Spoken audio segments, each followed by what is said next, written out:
What if the beginning of our story wasn't the first chapter at all?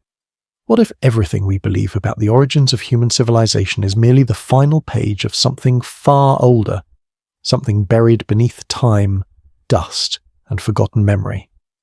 Far beyond the reach of modern skylines, past riverbeds that once fed empires, lies a region where the air trembles with heat and silence. Southern Iraq, a landscape that now appears lifeless, once concealed the pulse of the world's earliest known civilization. Beneath dunes that shift like restless waves, ancient voices sleep, impressed into clay thousands of years ago. Their whispers endure, patient and unbroken, waiting for someone willing to listen. Before we settle into this night's journey, take a moment to breathe deeply. If stories that linger between dream and history speak to you, let your mind drift with them.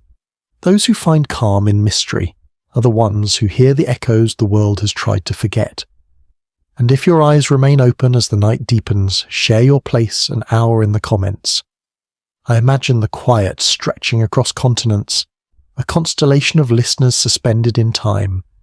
Silence binds us here, just as silence wrapped the world before the first words were carved into clay. Our story begins not with invention, but with rediscovery. It begins in the late 1800s, when British and French archaeologists arrived near the ruins of ancient cities like Uruk and Eridu. Beneath their shovels, the earth surrendered fragments of a world that seemed too advanced for its age. Their tools struck hardened tablets, thousands of them, each bearing wedge-shaped impressions pressed into damp clay more than 5 millennia earlier. These tablets weren't scattered remnants of a primitive tribe learning to count livestock. They were organized records from a civilization already steeped in architecture, astronomy, mathematics, and myth. The people who created these records were called the Sumerians, and from the moment scholars recognized their name, history itself seemed to tremble. Their emergence was unlike anything known. Civilizations are supposed to grow slowly, from simple huts to towns, then cities, then scripts and law. But the Sumerians did not follow that pattern. They appeared suddenly around 3500 BCE, their language already fully developed, their urban centers geometrically aligned, their knowledge of the stars astonishingly precise. They built ziggurats that touched the skies long before the pyramids rose in Egypt. They developed irrigation networks that tamed the land and fed growing populations. They crafted legal codes that structured society. Their creation wasn't hesitant. It was immediate, confident, complete. No one knows where they came from. There is no clear evolutionary ladder leading to them. Their civilization erupted like a matured thought, not a newborn idea. And that is what unsettles scholars to this day. How does a culture arrive so complex, so sudden, so self-assured? Human progress, as we know it, does not leap. It crawls. Yet the Sumerians seem to step onto the stage already knowing the lines of a play the rest of humanity had not yet begun. Imagine holding one of their tablets in your hand. Its weight is small, yet it contains a universe. The signs carved upon it aren't random scratches. Each stroke of the stylus carries meaning, sound, measurement, purpose. Their script, cuneiform, is among the oldest known writing systems, but it doesn't resemble the beginnings of language. It appears as a mature form, capable of recording everything from poetry to contracts, astronomical calculations, hymns, and medical instructions. One tablet charts the movement of Venus with an accuracy modern science confirmed only centuries ago. Another describes planetary paths as though the sky were a familiar map. Their gods, Enki, Enlil, Anu, Inanna, weren't abstract concepts. They were beings interwoven with the fabric of existence, shaping creation, controlling storms, guiding destinies. Their myths are rich, layered, and eerily consistent with stories scattered across distant cultures and climates. They told of a time before mud brick cities, before kings, before floods. Knowledge, they said, was given to humanity. Not invented, not discovered, but bestowed. And those who gave it came from above. This idea echoes through Mesopotamian myth, through Hebrew texts, through Hindu scriptures, through Aztec memory. Where did it begin? Why is it everywhere?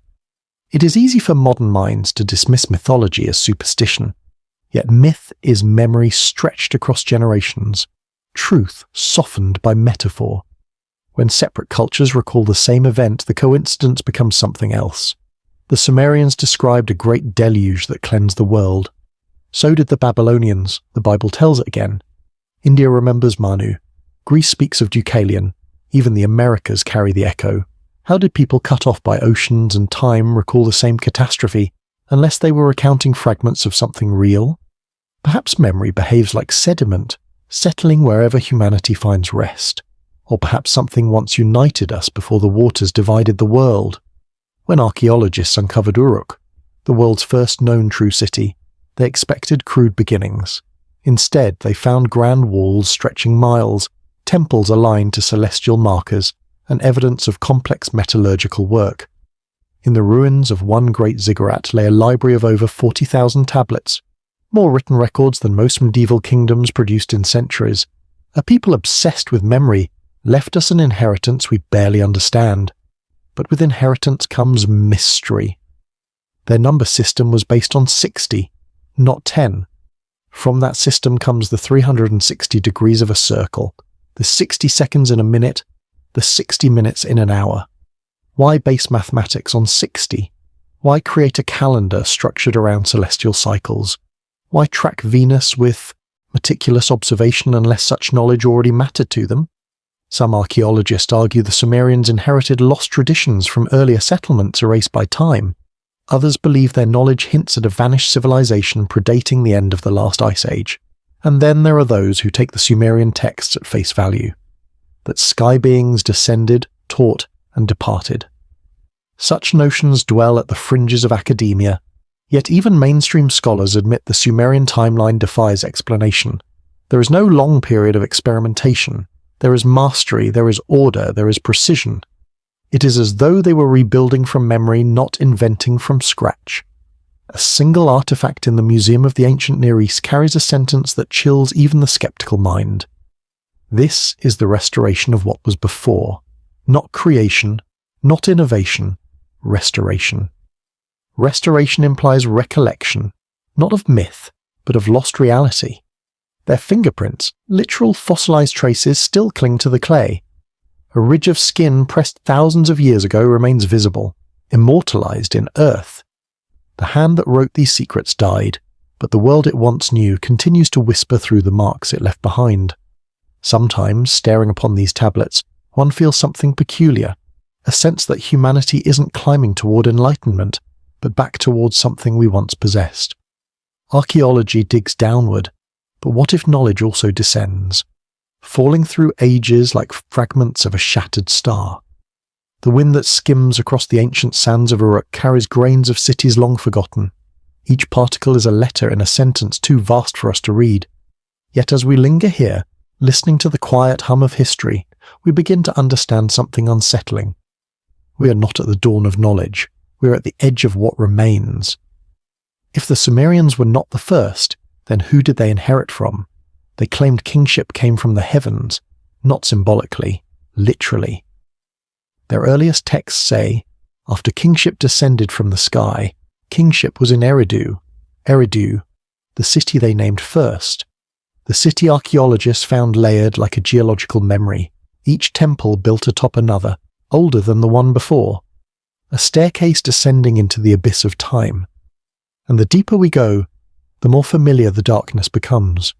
The past is not gone. It is sleeping, waiting, listening, waiting for us to remember. The Sumerians left behind many mysteries, but none reverberates with more quiet unease than the document we now call the Sumerian King List. It is a tablet that feels almost defiant, as though it knows something our world has forgotten. On its surface, etched into hardened clay, appears a chronology that stretches beyond imagination. Rulers whose reigns lasted not decades or centuries, but tens of thousands of years. Names that flicker like ghosts from an age neither myth nor history can claim with certainty.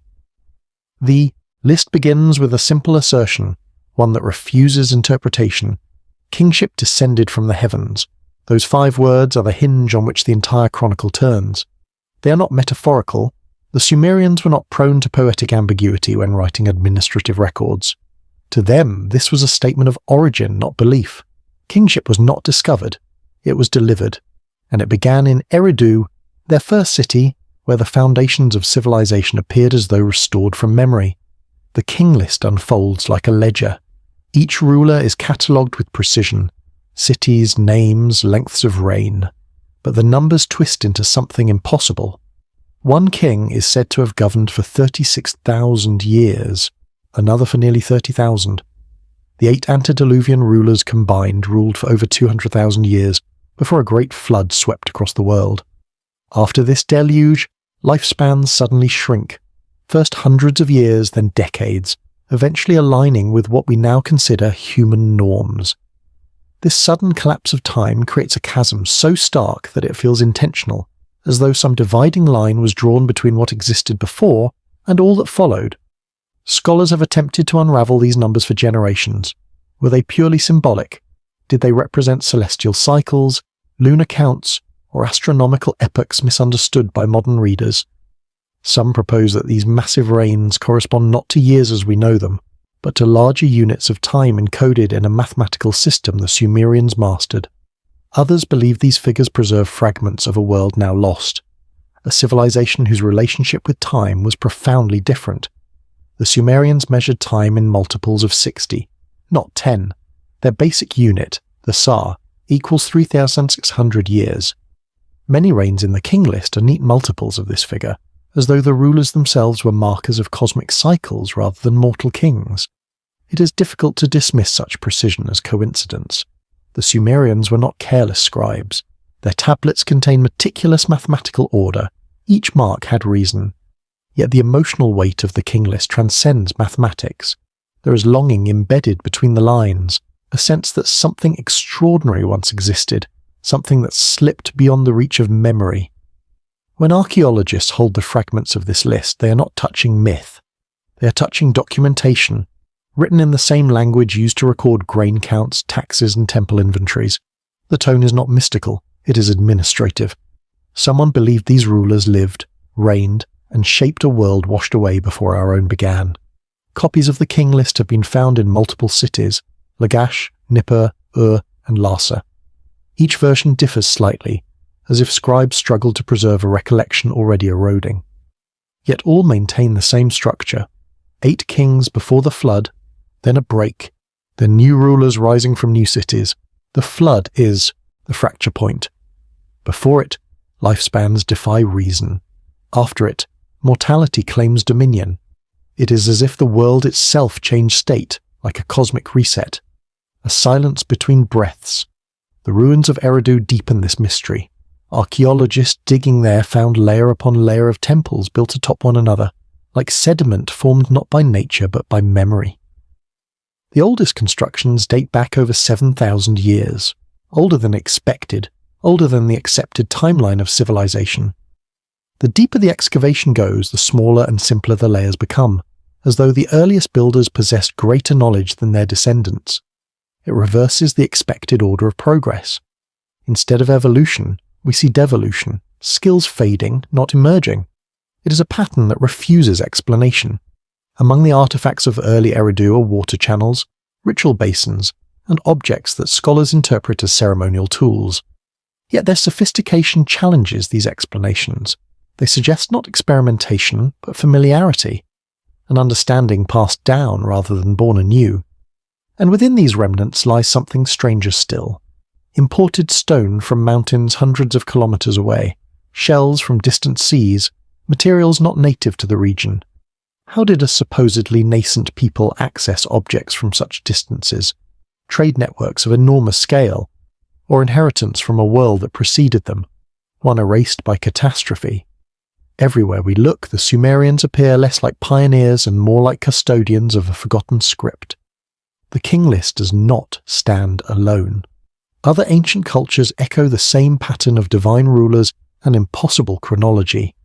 In Egypt, the Turin Papyrus lists gods and demigods ruling before human pharaohs. In India, the Yuga cycles describe ages lasting tens of thousands of years. The Mayans spoke of suns that ended in water, fire, or darkness, each age spanning epochs. These are not parallel inventions, they are parallel memories. The melody changes, but the rhythm persists. If all these cultures fabricated the same structure independently, then coincidence would stretch beyond belief. Perhaps the ancients, separated by oceans and millennia, were describing fragments of a shared inheritance, a time when rulers were something more than human, when life expectancy was measured not in breaths, but in eras. The Sumerians named their pre-flood rulers Alulim, Alalgar, and Menluana, names absent from later genealogies, as though belonging to a world incompatible with ours. Yet the cities they ruled, Eridu, Bad Tibira, Shuruppak, have been excavated. Their foundations are real. Their walls once stood. Their floors once felt footsteps. If the places exist, why doubt the people?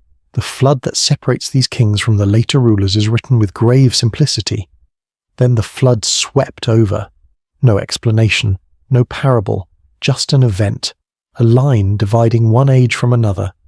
Beneath the city of Sir Leonard Woolley found a layer of clay 2 meters thick, sterile silt with no human traces.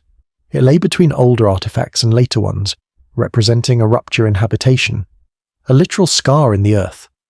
Independent layers of flood sediment have been found across Mesopotamia, Kish, Shuruppak, Uruk, each marking a moment when water erased memory.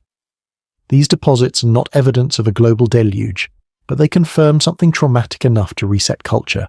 To those who survived, it must have seemed like the end of the world. Would they not retell it forever? To the Sumerians, this flood was not merely destruction, it was transition. It marked the withdrawal of beings who once walked openly among humans. After the waters receded, the world became quieter. Kingship remained, but kings were different. They aged, they died. Their reigns no longer spanned epochs. The divine had stepped back, leaving mortals to rebuild what once was. The king list ends where history begins. It is the seam that binds myth and archaeology. That seam is frayed, but intact. We feel it when we ask questions no scholar can comfortably answer. Why did the earliest civilizations appear fully formed? Why do their stories share the same architecture of time? What was lost when the flood came, and who remembered enough to rebuild? Even the Sumerians seemed uncertain. They did not claim ownership of their knowledge. They claimed inheritance. They said they restored what had been given before. Their tablets read like echoes, not the first telling of a story, but the last attempt to preserve it before silence returned. One line in the king list haunts everyone who reads it. After the flood swept over, kingship descended from the sky again. Again. The word implies recurrence, cycles, not origins. If kingship descends more than once, how many times has humanity begun? Perhaps we are not the first civilization. Perhaps we are merely the latest chapter in a book whose earlier pages were drowned. The Sumerians look to the past as though it were a horizon. We look to the future. Maybe one of us is facing the wrong direction. Among their tablets lies not arrogance, but mourning. Their oldest hymns do not praise a rising age, they lament a fall. The king list, when stripped of numbers and names, is not a boastful ledger. It is an obituary, a record of something magnificent that once existed and died. Every ruler listed is a tombstone. Every reign is a memory buried beneath silt and sand. The Sumerians did not see themselves as innovators. They saw themselves as survivors. They carved their history into clay because they feared it would vanish again. They wrote not for us, but against oblivion. For them, remembering was sacred. Forgetting was death. And now, thousands of years later, we sift through their tablets, piecing together a world that may have preceded ours. Each mark is a doorway. Each crack is a warning. Civilization doesn't begin with invention. It begins with memory. And memory, like clay, can break. There is a quiet wonder in the night sky, a vast glittering tapestry that has watched humanity rise and fall. Most of us look upward and imagine stories, the constellations becoming heroes, animals, gods. But the Sumerians did something else. They did not merely interpret the heavens, they measured them. Their fascination with the cosmos was not a poetic indulgence. It was an exacting science, written into stone, embedded in architecture, preserved in rituals so old that even their origin seems beyond memory. To walk among the remnants of ancient Sumer is to enter a world where the boundary between the earthly and the celestial blurs. Their temples were not built simply for worship. They were observatories. Their ziggurats, rising step by step toward the sky, were meticulously aligned with cardinal directions and celestial cycles. Long before telescopes existed, before modern mathematics named the equations that govern the heavens, the Sumerians charted the dance of stars and planets with a precision we didn't rediscover until the modern age. Stand on the ruins of Ur or Nippur, and the geometry becomes undeniable. The foundations align not randomly, but with astronomical intent. The great ziggurat of Ur faces true north almost perfectly, despite being constructed thousands of years before the compass. The corners of its terraces match celestial markers, and the entire structure seems less like a building and more like a physical equation. It is as though someone whispered to them the secrets of the heavens and they listened. Among the thousands of tablets excavated from the cities of Mesopotamia lie maps of the night sky, star charts so detailed that modern astronomers still marvel at them. One set of tablets, collectively known as myul.apin, lists constellations, heliacal risings, equinoxes and solstices. These tablets aren't tentative attempts at understanding the cosmos. They are authoritative, confident, complete. The scribes who carved them were no dreamers. They were archivists, recording patterns that required centuries of observation. But how does a civilization that appears suddenly, without a long developmental curve, acquire such information? To track the planet Venus with an error margin of less than a day demands precise, continuous record-keeping over many generations. To understand the slow wobble of Earth's axis, the precession of the equinoxes, requires knowledge spanning centuries. Yet these concepts, which modern science attributes to Greek astronomers like Hipparchus, were already encoded in Sumerian texts millennia earlier. This raises questions that scholars attempt to sidestep. If the Sumerians developed this knowledge themselves, where are the earlier records of experimentation? Where are the primitive charts? Where are the mistakes? There are none. Their knowledge arrives whole. Their myths speak in the language of astronomy. The goddess Inanna, associated with Venus, descends to the underworld and rises again, mirroring the planet's cycle of disappearance and re-emergence in the sky. The moon god Nanna governs calendars and tides. His temples functioned as celestial timekeeping instruments. Even Enlil, often portrayed as the Lord of Wind, can be read as a representation of the invisible forces that move stars through the sky. To the Sumerians, astronomy was not separate from religion. Observing the heavens was communion. Calculation was worship. Their gods were not metaphors. They were celestial bodies personified, their myths mathematical truths wrapped in story. Modern scholars often insist that ancient cosmologies were primitive attempts to understand nature, yet in Sumer, the line between myth and measurement becomes indistinguishable. Their stories are data encoded in poetry, their rituals are algorithms performed aloud, their temples are equations one can walk through. In the early 20th century, archaeologists unearthed tablets at Nineveh, later copies of Sumerian originals, that describe the movement of Jupiter using techniques eerily similar to calculus. One tablet outlines geometric methods for determining Jupiter's velocity over time, a mathematical sophistication not matched in Europe until many millennia later. Another tablet records the shadow cast upon the moon during an eclipse, describing how the sky darkens as though consumed by a dragon. Behind this mythic imagery lies a precise understanding of celestial alignment. Some fragments go further. They describe something called the Tablet of Destinies, a cosmic record dictating the course of events. To modern ears, it sounds like myth, but to the Sumerians, the stars themselves were tablets. They believed the heavens were inscribed with the patterns that governed existence. The universe was not random, it was a library, and they were reading it. Their numbering system reveals another astonishing truth. The Sumerians based their mathematics on 60, a number that divides evenly into so many parts that it becomes ideal for calculating cycles. Our clocks and compasses still use remnants of their system. Every time your watch marks a minute, you echo a decision made in Sumer. Every circle divided into 360 degrees recalls their attempt to bind the heavens with human comprehension. Consider how strange this is. The earliest known civilization created a number system more efficient than our decimal one. How did they choose 60? Why does their choice still govern our perception of time and space? Some historians argue necessity drove their innovations. Others sense a different truth, that the Sumerians inherited rather than developed these systems. Their own stories support this. They claimed knowledge was not discovered but restored. They said their gods delivered the foundations of civilization, including writing and astronomy. The gods did not create these gifts, they returned them. There are peculiar artifacts that complicate the narrative further. Among Mesopotamian ruins, archaeologists have found rock crystal lenses.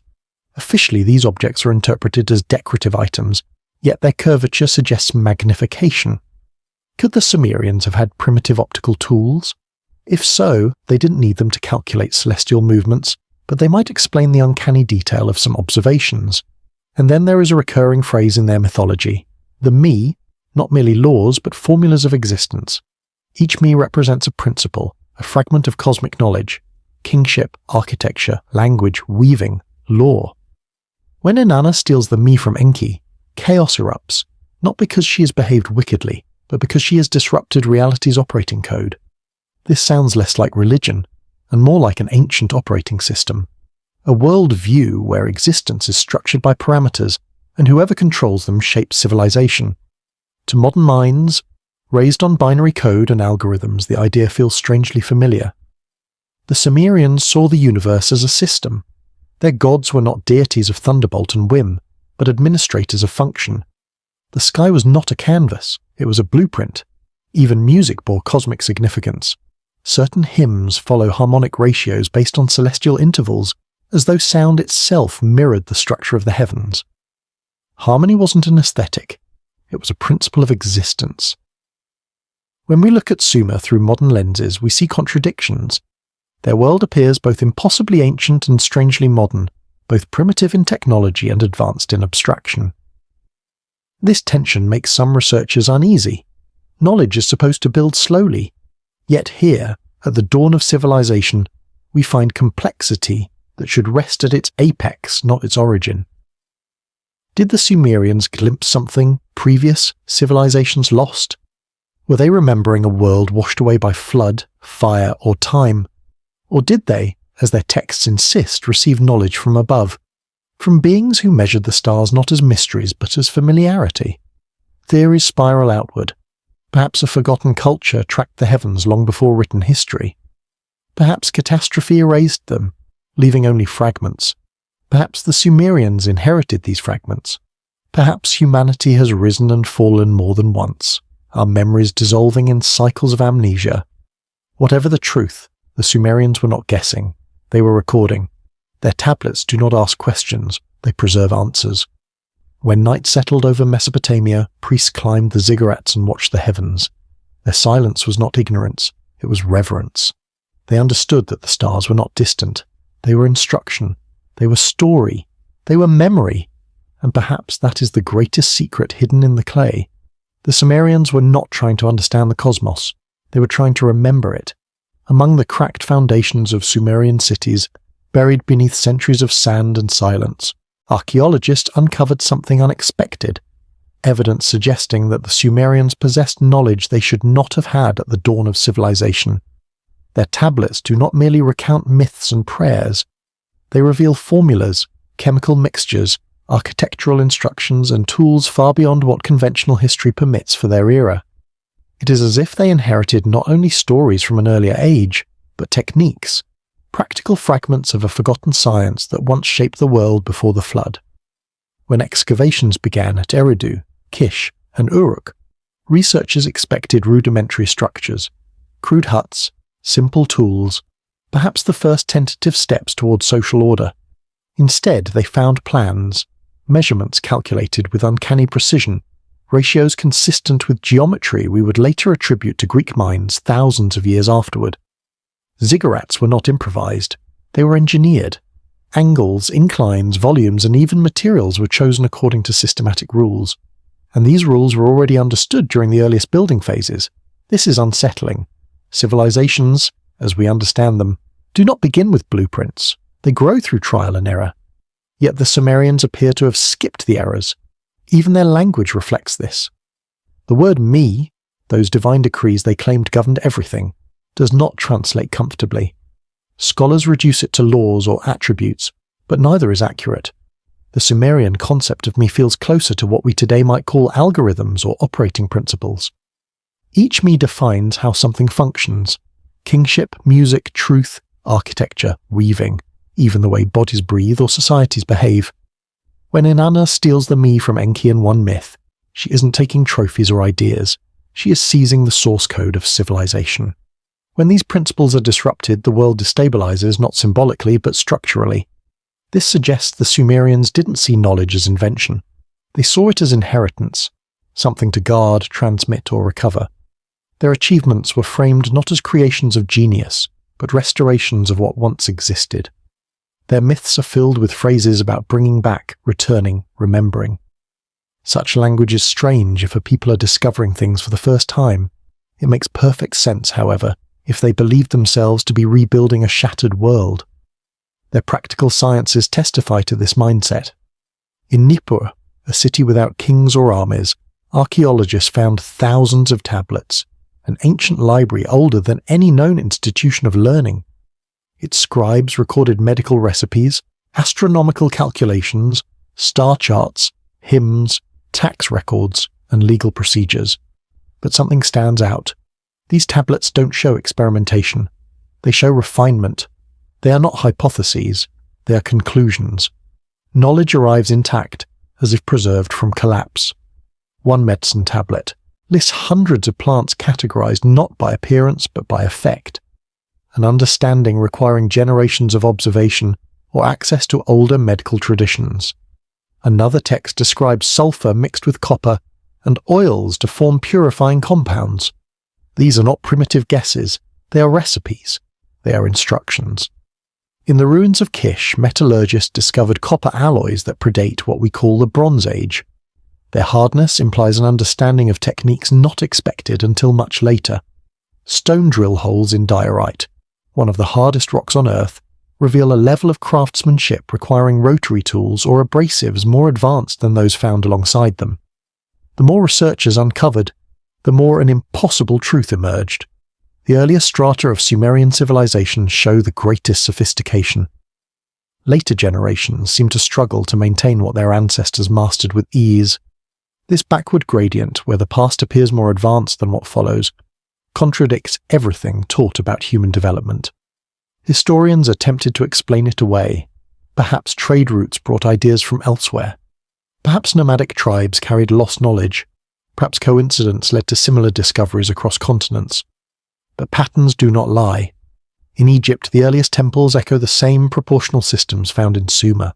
In the Indus Valley, cities were laid out according to geometric principles that mirror Mesopotamian ones. Why do the first great civilizations start with their peak instead of climbing toward it? Why does the earliest architecture demonstrate more intricacy than later builds? The question is uncomfortable, so most textbooks simply ignore it. Sumerian mythology, however, confronts it directly. Their gods do not create humanity to learn, but to maintain. Their stories describe a world already complete, then fractured. Humanity is introduced to alleviate divine labor, not to innovate. Knowledge exists before humans do. The gods do not invent civilization. They distribute its components to mortals. They guard tablets, not ideas. They fear loss, not ignorance. Consider the epic of Enki and the Me. Inanna travels to Enki's waters, where the Me, the codes of civilization, reside. She persuades him to let her take them to Uruk. Once removed, chaos erupts. Tools do not work. Order collapses. Society trembles. But when she restores the Me in her city, civilization returns, whole once more. The world resets itself as though the Me were not rules but programs. This does not read like myth, it reads like memory. Even in daily life, the Sumerians demonstrated awareness of order deeper than utility required. Farmers did not simply plant crops. They recorded lunar phases, charted stars, and predicted cycles. Priests were mathematicians, physicians were chemists, and scribes were archivists of knowledge older than their own race.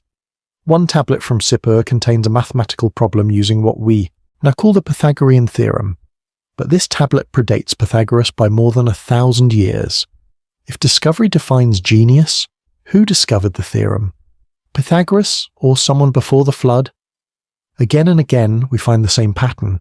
discoveries attributed to later cultures already present in Sumerian records, music measured in harmonic ratios found millennia later in Greece, lunar calendars later refined in Babylon, already detailed in Sumer, concepts of justice, kingship, and inheritance fully formed from the start. If one examines Sumer closely, one does not see a civilization learning how to be human. One sees a civilization remembering how humanity once was. The Sumerians themselves insisted this was the case. They never claimed to be inventors, they claimed to be receivers. Their words, carved into clay, are saturated with reverence not for discovery but for recovery. The psychological tone of their writings reinforces this. Their prayers do not express pride in progress. They express grief for loss. Their laments mourn vanished ages. Their hymns call upon gods not to bless the future, but to restore the past. They did not yearn for paradise. They remembered it. Even their laws imply decline, not ascent. The Code of Ur-Nammu, among the earliest legal documents, speaks not of creating justice, but preserving it. Its tone is defensive, as though order is slipping away. Civilization in their eyes was not something to be built. It was something to be maintained before it vanished again. Modern humans assume the world moves forward. The Sumerians assumed it falls backward. Which worldview, one wonders, is more honest? Their libraries preserve this anxiety. In Nineveh, the Echo of Sumer, scribes copied older texts with strange marginal notes. Restored from the damaged original. Copied from the ancient tablet. What was left to me, I have written. These scribes were not authors. They were archivists living in the shadow of something greater. They sensed civilization's fragility. Every wedge they pressed into clay was an act of defiance against oblivion. They feared not invasion, famine, or drought. They feared forgetting. Perhaps humanity has always feared forgetting. Our ruins crumble. Our languages die. Our inventions rust. But memory fights to survive. It hides in stories, symbols, and myths. It buries itself in rituals. It crosses oceans in song. It waits beneath the ground. If the Sumerians were right, civilization does not rise. It returns, like a tide, like a heartbeat, like stars circling the night sky. And maybe that is why so much of what we call ancient science feels like déjà vu. We're not learning new things. We're relearning old ones. Each discovery we celebrate may be nothing more than a memory resurfacing from a flood we do not recall. The ancient world was not naive. It was wounded. It was haunted. It was rebuilding. Every temple, every tablet, every story bears the same inflection. We once knew more. The question the Sumerians leave us with is not how they achieved so much so early, but what else they remembered that we have not yet found. Clay does not speak. Yet across millennia it carries voices that refuse to disappear. The libraries of Nippur and Nineveh, vast collections of tablets pressed with wedge-shaped script, contain more than records of trade or myth. They are repositories of a civilization terrified of silence. Every mark, every line, every symbol was a bulwark against forgetting. The Sumerians understood something we rarely consider. Knowledge dies unless it is anchored. Paper burns, words fade, memory fractures, clay endures. Nippur was not a capital, not a seat of kings or armies, yet its libraries rival any scholarly institution of the ancient world. Within its walls, scribes carved an archive of staggering breadth. Medical prescriptions, diagnoses, surgical techniques, hymns, star lists, legal codes, proverbs, incantations, contracts, and philosophical reflections about the nature of fate and justice.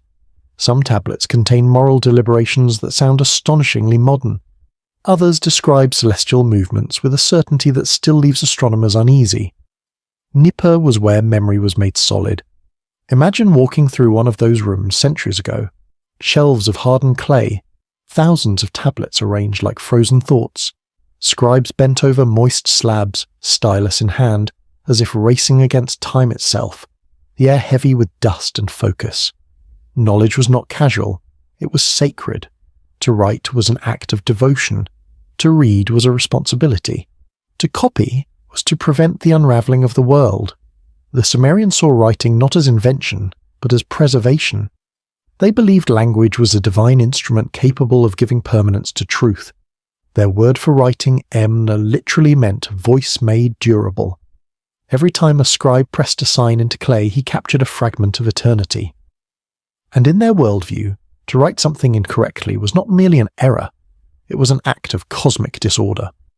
Their obsession with accuracy explains why their archives survived conquest, fire, and abandonment. Clay, once fired or accidentally baked by destruction, becomes almost immortal. Papyrus rots, parchment crumbles, ink fades, but clay persists. Ironically, the fires of war that destroyed palaces also preserved libraries. When Assyrian invaders burned cities, they inadvertently fired the tablets, hardening them forever. In the mid-19th century, when explorers unearthed the remains of Nineveh, they discovered tens of thousands of such tablets. This was the famed library of Ashurbanipal, the last great king of Assyria. But what shocked scholars was not the number of tablets, it was their content. These texts were not contemporary writings. They were copies of older Sumerian and Babylonian works, curated and preserved like artifacts of a fading world. Ashurbanipal didn't commission new knowledge, he gathered ancient memory. His scribes were like archaeologists of their own people.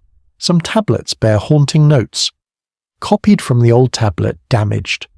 Another scribe added simply, "I have written what remained." These are not the words of creators, they are the words of survivors. They knew something had already been lost. In one room of Ashurbanipal's library, archaeologists found fragments of the Epic of Gilgamesh, the oldest hero's tale humanity possesses. It contains a flood narrative that predates the biblical account by centuries. It describes a man chosen by a god to survive a deluge, to build a vessel, to save life, to endure. The parallels with Noah are not accidental. They are echoes. The root of the story lies deeper, far beyond the horizon of recorded time. Even more unsettling is the fact that many texts do not explain their information. They assume the reader already understands the fundamentals. They do not define planets or explain constellations. They list them. They do not justify legal principles, they record them. They do not invent gods. They name them as one names a mountain or river. Everything they write feels like reference rather than revelation. This suggests something profound. The Sumerians were not documenting discovery. They were documenting memory. Consider their medicinal knowledge. One tablet catalogues more than 200 plants organized by therapeutic effect, an empirical classification system requiring centuries of cumulative experience. Another describes surgical procedures with an awareness of anatomy. This knowledge appears suddenly and fully formed. It does not evolve over generations. It arrives. Like a language without dialects, it simply exists. Their rituals reveal similar reasoning. Divination practices involving the liver, a method by which priests interpreted omens, contained diagrams and texts detailing lobes, fissures, and vascular pathways. These priests didn't poke blindly in superstition. They understood structure. Their mathematics extended this precision.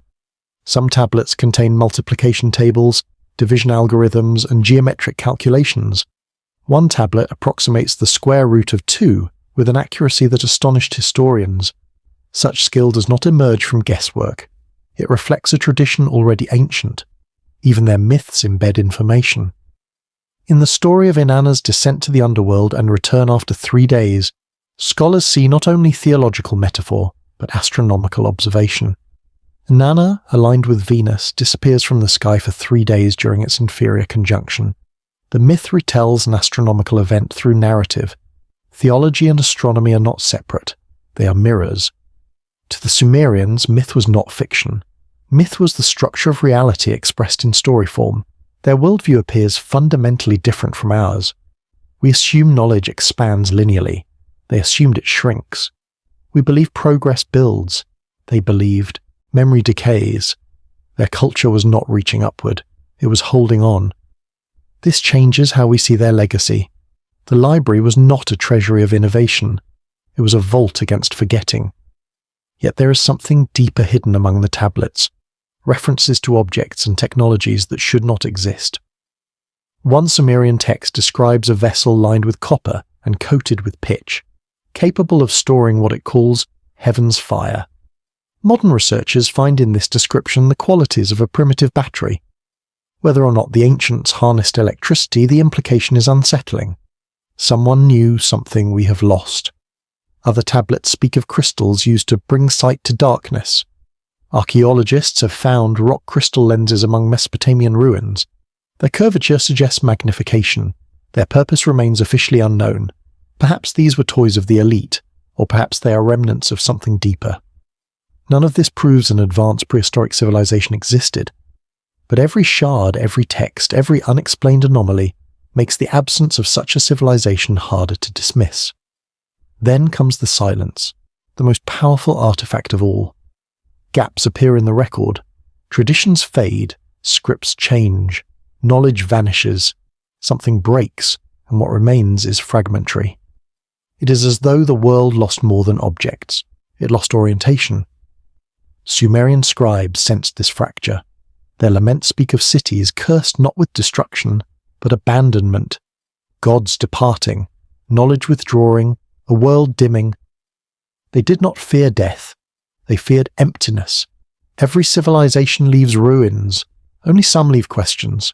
The Sumerians left the most important one of all. What came before us? Their tablets are not answers. They are breadcrumbs scattered across deserts of time. They invite us to listen, to notice patterns, to recognize echoes. They whisper a truth so vast our modern arrogance refuses to face it. We are not the first chapter. We are merely the latest page. The Sumerians understood this.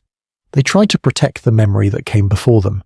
And now, thousands of years later, we sift through their clay bones, trying to resurrect a story that may be older than humanity itself. The question is no longer whether they preserved something ancient. The question is, how much did they fail to save? In the beginning of human storytelling, there is a moment that unsettles even the most rational mind, the moment when humanity becomes aware of itself. For the Sumerians, this moment was not an accident of evolution, nor the slow bloom of consciousness. It was deliberate, intentional, crafted. The oldest written civilizations did not claim that humans emerged from wilderness or learned their ways through trial. They said humanity was made, fashioned, assembled. Not in metaphor, not in poetic whimsy, but through an act of design, as if creation was not a miracle, but a blueprint. At first glance, these ancient stories seem like mythology, a realm populated by gods and symbols. Yet the closer one reads the Sumerian creation texts, the more they resemble memory disguised as narrative. They describe not a mystical birth, but a process, a procedure, a series of attempts and failures, iterations and corrections, until a final result emerged, a being capable of labour, thought, and devotion. The heart of this belief appears in the tale of Enki and Ninhursag. The gods, weary of toil, longed for relief. The universe, for all its majesty, was labour-intensive. The land needed tending, the rivers guiding, the temples maintaining. Divine beings were not invincible. They worked. And at some point they decided they no longer wished to carry the burden alone. They convened, not in a cloud of thunder, but in something that reads like a council, a design committee. Their solution was audacious: create workers who could think, act, and obey. But the clay of the earth alone was insufficient. It had form but not life. It had shape but not will. So the gods added something else, a divine essence, a spark, something that transformed dust into being. The Atrahasis epic describes this moment with startling clarity. The blood of a god was mixed with clay, and from this fusion emerged the first humans. We modern readers interpret such lines as metaphor. Yet blood in our language carries genetic information. Clay contains the minerals that form our bodies. The story, read without prejudice, describes the combination of organic and inorganic elements to produce a new kind of life. The idea that humanity contains something divine is not unique to Sumer, but Sumer offers the earliest articulation of this concept. In other Mesopotamian texts, creation unfolds like a series of experiments. The gods attempt to make beings capable of sustaining order, but the first versions are flawed. One cannot speak, another cannot reproduce, another has no strength. Only after repeated efforts do they achieve a creature suitable for the role they envisioned. This does not sound like mythic fantasy. It sounds like problem-solving, progressive refinement. The world's oldest written story describes a trial and error process in which the creators adjust variables until success is achieved. Modern science calls this engineering. To the Sumerians, the human soul was not an accident, it was inheritance. We carry the breath of gods, or, in contemporary terms, the essence of something that predates us. Whether biological, symbolic, or cosmic, the implication is the same. Humanity is a hybrid. Even their language affirms this. The word for human, lu, also means mixed one. The term Sag-Giga, often translated as black-headed people, was not a racial identifier. It was a statement of origin. They believed their ancestors were shaped, not born. Other civilizations echo this theme. The Egyptians claimed the gods fashioned humans from tears. The Hebrews wrote of divine breath entering dust. The Greeks spoke of Prometheus moulding men from clay. These are not coincidences. They are reflections, scattered shards of an idea that seems older than any single culture. The similarities suggest a root memory, a story so ancient it fractured into variations as humans spread across continents. And in Sumer, this memory is not symbolic, it is procedural. A deeper layer of these texts describes the me, the divine tablets representing aspects of existence. Each me corresponds to a component of civilization: leadership, craftsmanship, music, writing, fertility, war. They are not inventions, they are permissions. To possess a me is to unlock a capability. One might call them governing principles, or instructions, or code. Imagine existence as software, each me a module. Remove one, and the function it controls ceases. Add one, and something new becomes possible. In myth, when Inanna takes the me from Enki and brings them to her city, Uruk becomes the first center of civilization, not because of invention, but because she acquired the governing instructions for culture. Seen through modern eyes, this feels less mystical and more like an encrypted memory of something we no longer understand. The Sumerians were not describing gods handing down abstract blessings. They were describing a transfer of knowledge they did not believe they created. The most troubling part of the Sumerian creation story is not that humans were shaped. It is that they were shaped intentionally for a purpose. Early humans were not free. They were designed to serve. The gods required laborers. Humanity was made to carry burdens so divine beings could be free of them. Over time, this purpose changed. Humans learned more than intended. They became unpredictable. They asked questions. They dreamed. The gods fractured. Some wanted to preserve the old order. Others saw potential. Conflict erupted, not on Earth, but in the heavens. In the myth of Atrahasis, the gods decide that humans, now too numerous and loud, must be silenced. They unleash plague, famine, and eventually a great flood. Yet one god, Enki, saves a single human by whispering instructions through a reed wall. Build a vessel, preserve life, begin again. The flood does not erase creation, it resets it. This echoes across the world. The Hindus speak of cycles of destruction and rebirth. The Mayans recount ages destroyed by water. The Greeks remember Titan wars and cosmic resets. Even the Bible retains the memory: a chosen man, a boat, animals' survival, different languages, same pattern.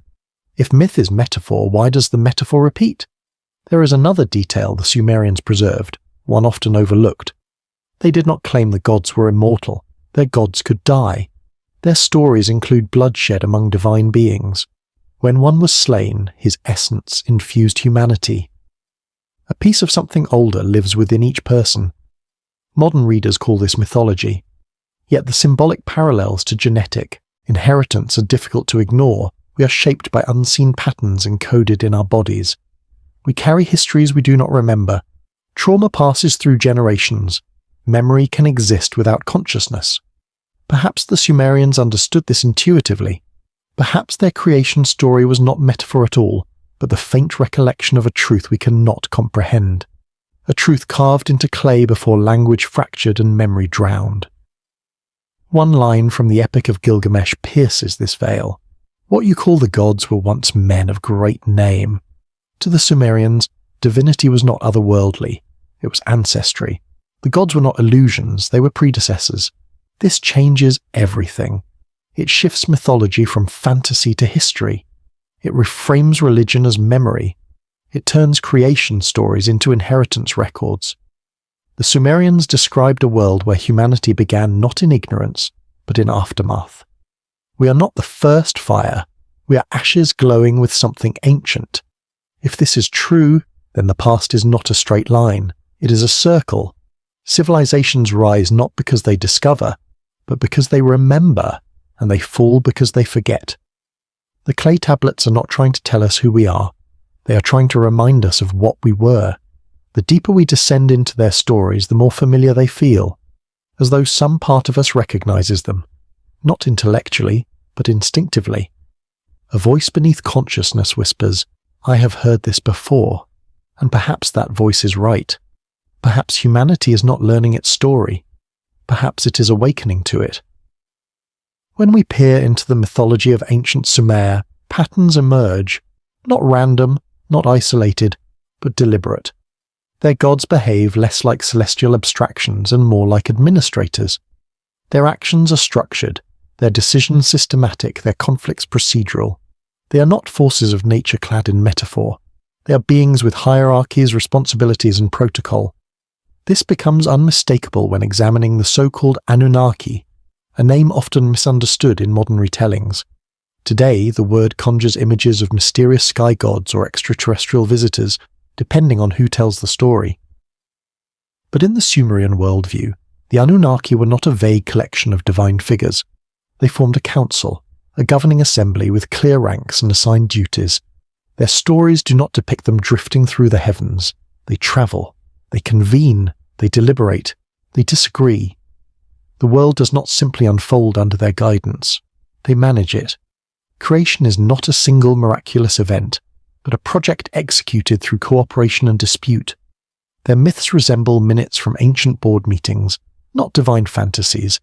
Enlil, the air god, held authority over the terrestrial realm. Anu presided over the heavens. Enki governed the deep waters and wisdom. Each domain functioned like a department, interlocking, not overlapping. These gods did not compete for worship. They negotiated responsibility. They behaved like beings maintaining a system they did not want to collapse. Humanity was central to that system. Yet even here, inconsistencies arise. In some traditions, humans are made to serve the gods. In others, humans share their essence. In still others, humans threaten the gods by becoming too numerous, too noisy, too autonomous. The Sumerians did not present a world where the divine was perfect. They presented a world where the divine was burdened. The Anunnaki are not omniscient, they are not all-powerful. They are afraid of rebellion, afraid of responsibility, afraid of losing control over what they created. This is not the language of mythology. This is the language of history. Their texts do not describe the beginning of the world. They describe the aftermath of something older, something that fractured, something that required governance. Their gods are not creators at leisure. They are managers in crisis. One repeated event reveals the tension at the heart of Sumerian cosmology: the flood. The flood is not punishment, it is a reset. In Sumerian accounts, humanity becomes unmanageable. Their numbers swell. Their noise disrupts divine rest. The gods convene. They debate. Some argue for destruction. Others argue for restraint. Eventually Enlil commands the waters to rise and wipe the slate clean. This is not a moral judgment. There is no notion of sin. The flood is logistical. Creation had grown out of calibration. Even more intriguing is the role of Enki. He resists the decree. He does not defy it openly. He subverts it. He warns Atrahasis, his chosen human, through a barrier of reeds, never violating the divine prohibition of direct speech.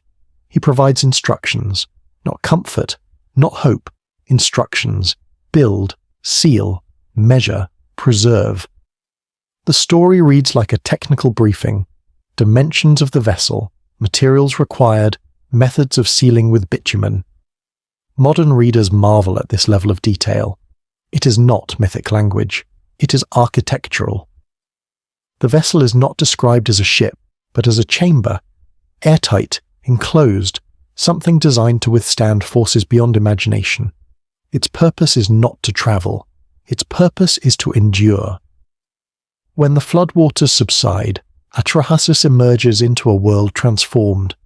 The gods, confronted with the consequences of erasure, regret their decision.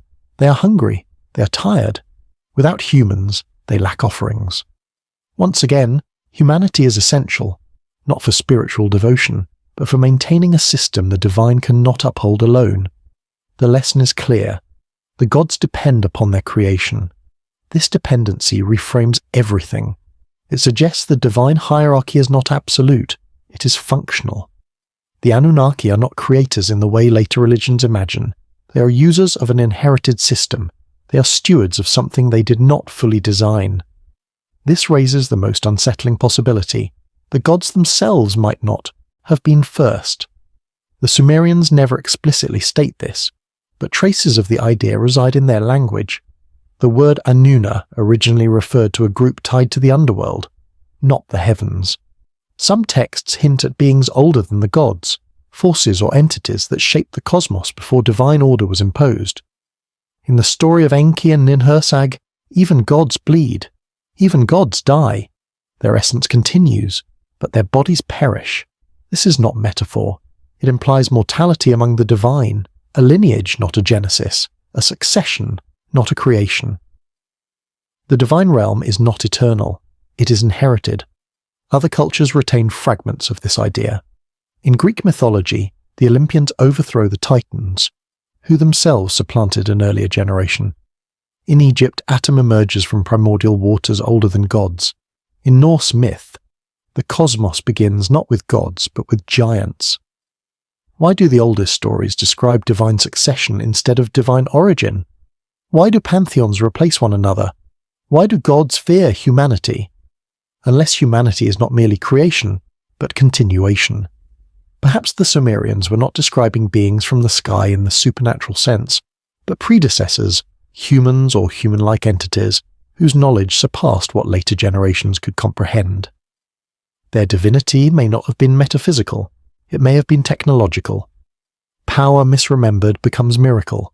Knowledge misunderstood becomes magic. Authority preserved becomes godhood. The Anunnaki may not have been gods at all, but rulers from an earlier epoch, mythologized by descendants who no longer understood their capabilities.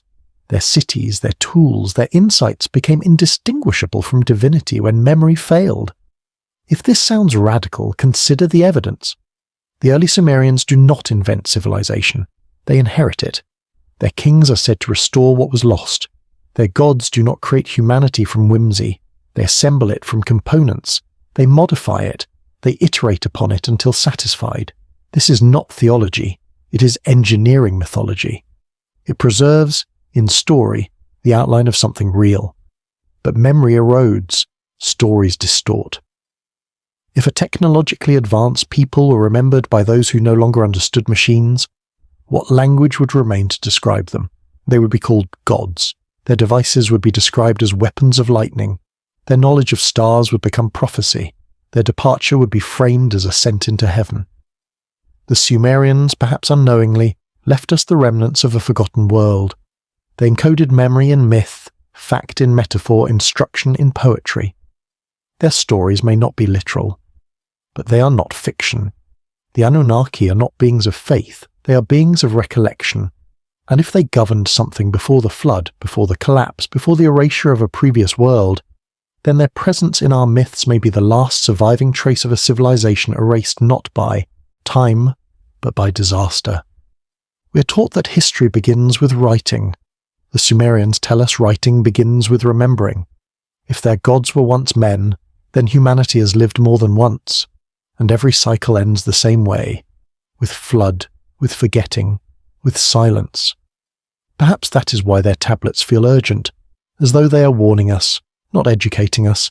Nothing new begins, everything returns. If the Sumerians inherited something from an age before memory, then the traces of that inheritance should not be confined to their clay tablets. Evidence of a forgotten past, of a world wiped clean yet leaving fingerprints, should be older than their earlier cities, and indeed, scattered across the globe far beyond Mesopotamia, lie puzzles that refuse to fit within the accepted timeline of human development.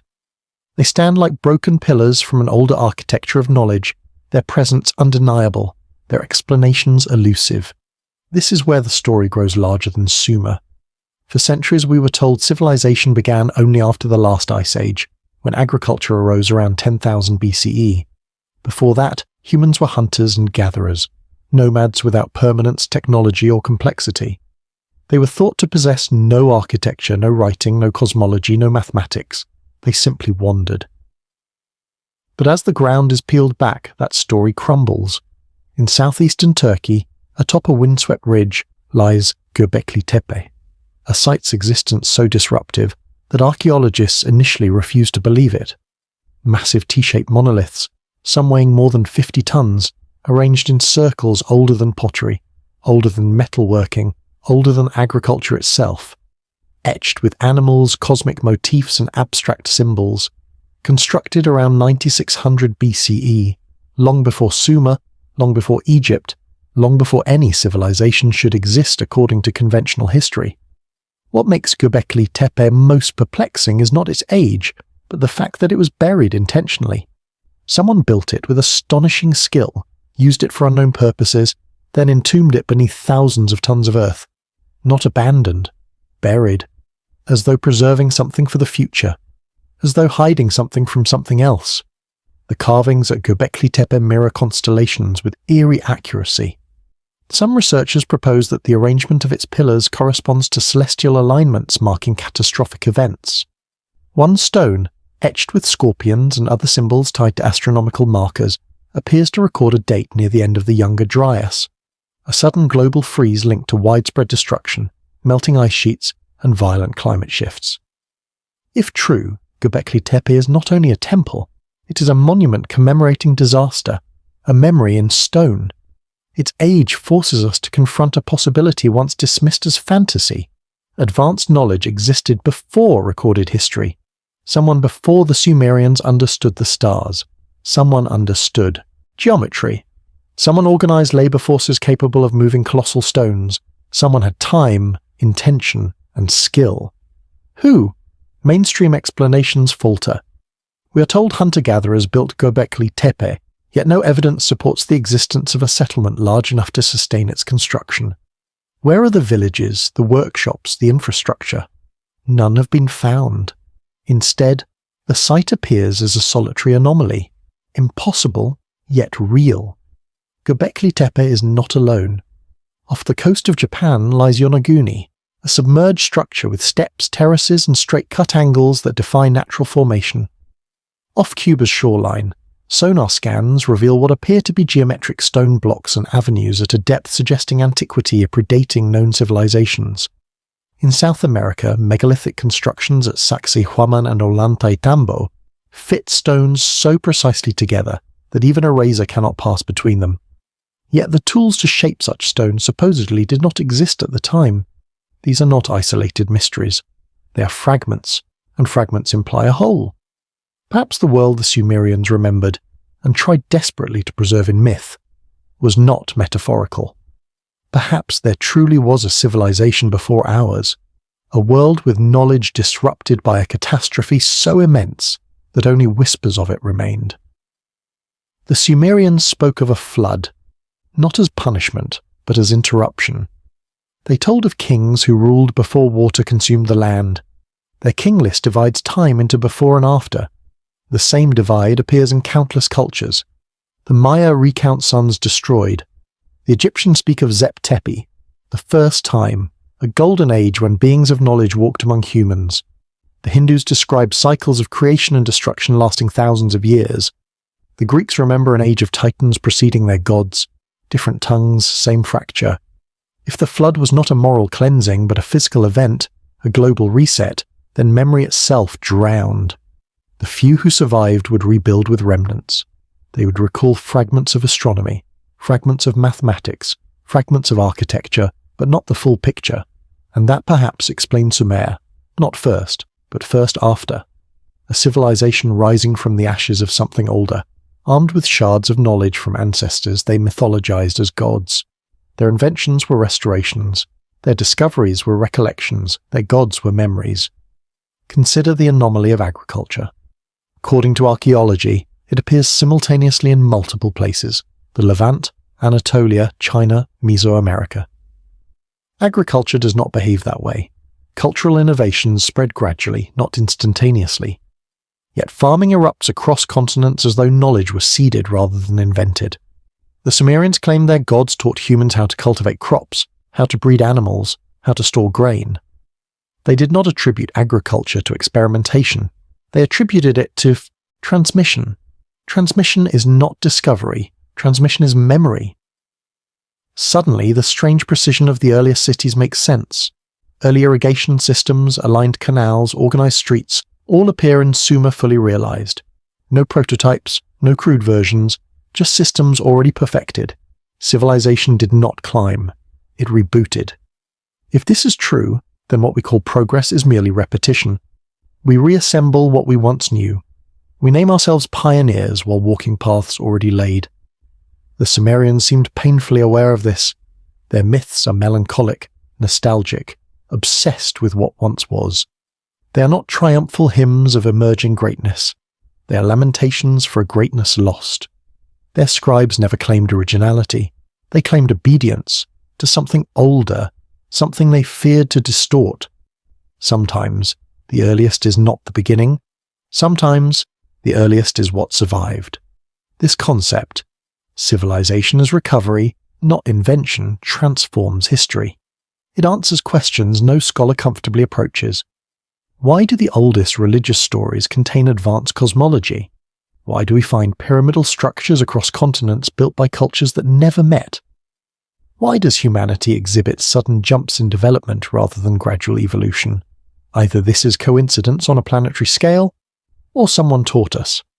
The Sumerians believed someone did. They called them Anunnaki. They did not describe them as ephemeral spirits, but as beings with purpose, lineage, agendas. They ruled, they argued, they made mistakes, they intervened, they retreated. Their departure is as significant as their arrival. One text describes the gods withdrawing from Earth, not dying, not disappearing, but leaving. They ascend, they close the gates.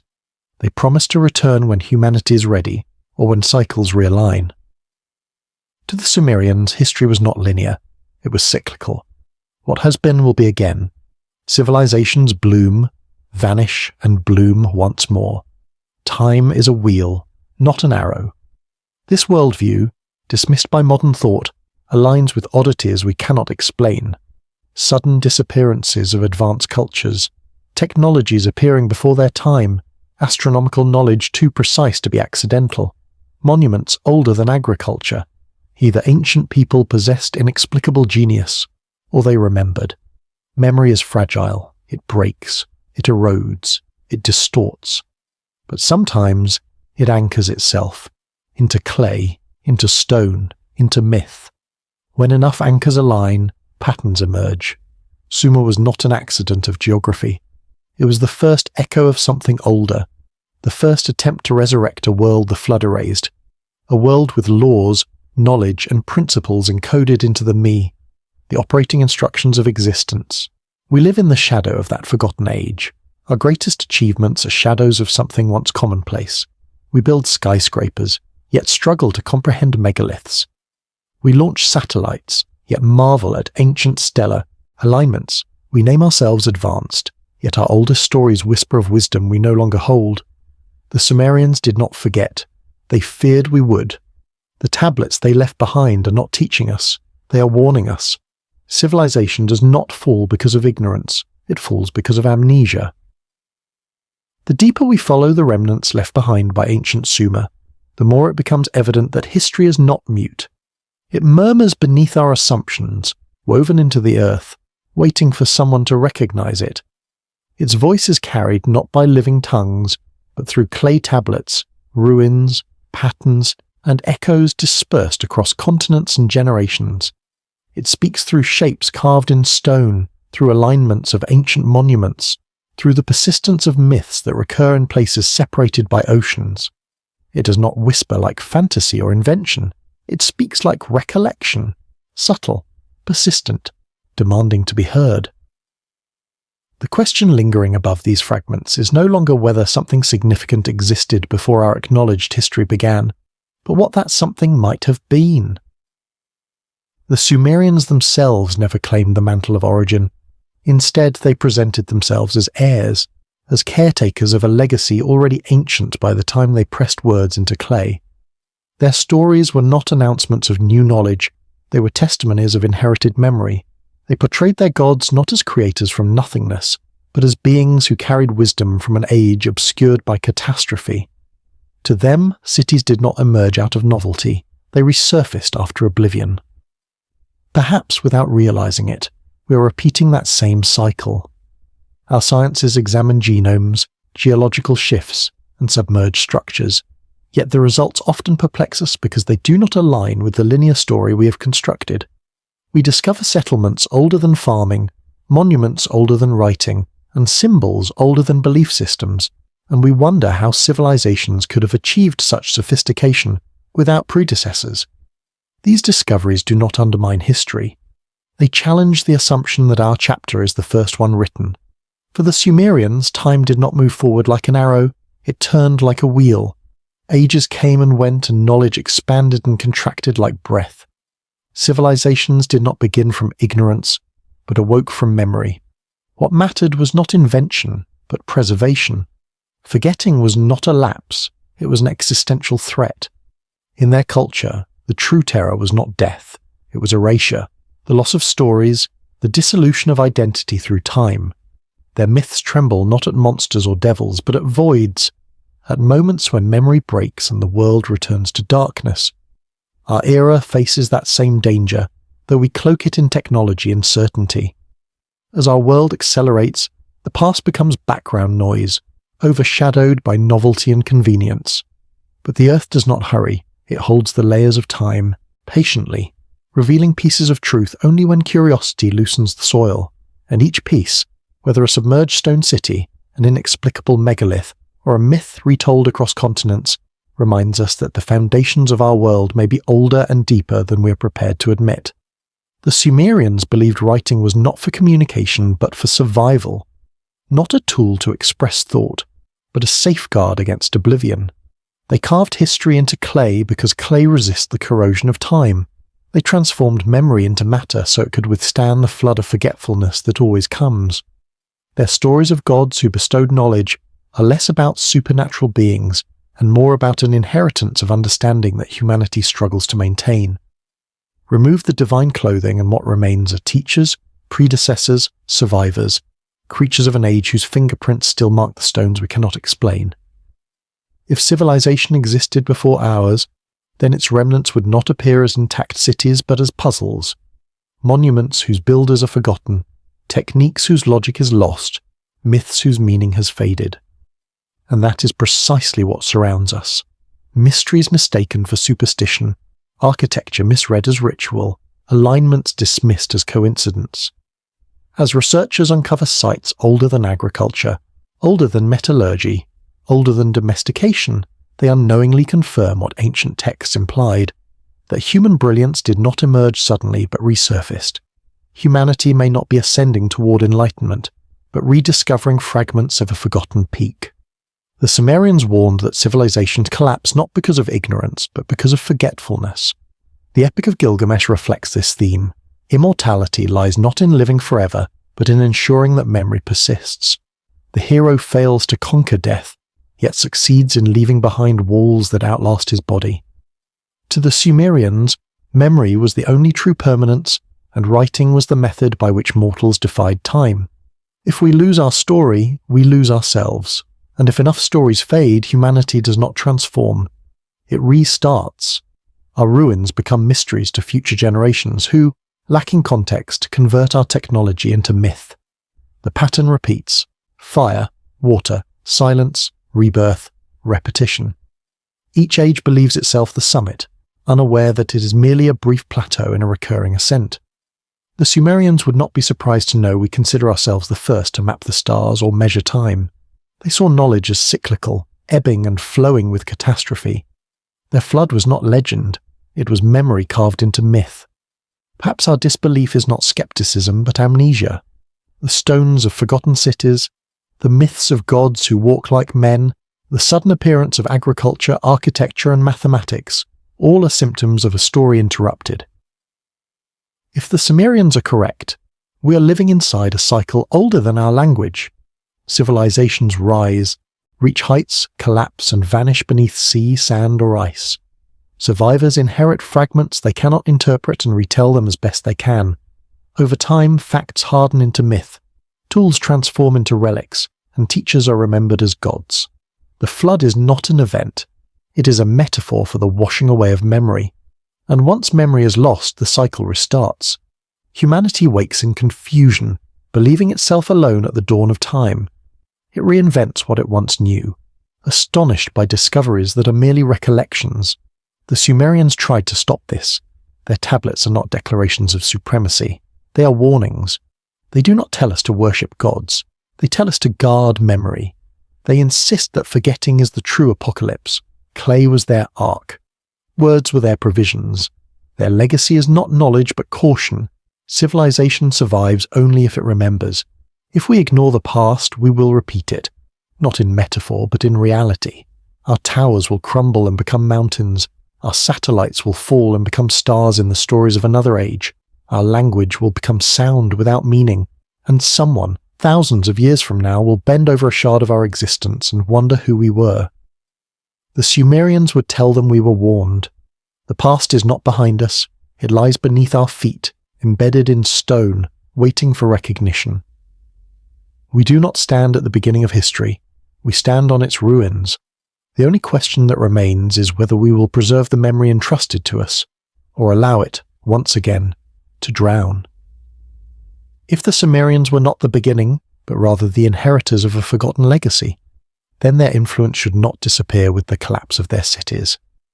Knowledge does not vanish completely. It migrates, it adapts, it survives through those who listen, and when Sumer faded into dust, its echoes did not die. They travelled, carried like embers across continents, igniting new civilizations that believed themselves original, yet followed patterns laid down thousands of years before.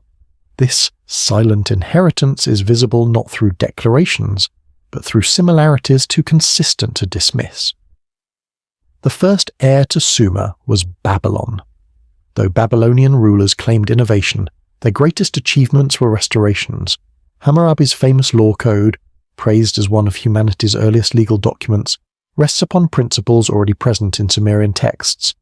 The structure of justice, social hierarchy, property rights, inheritance laws, and divine legitimacy did not originate there. They were refinements of older ideas, polished and reorganized.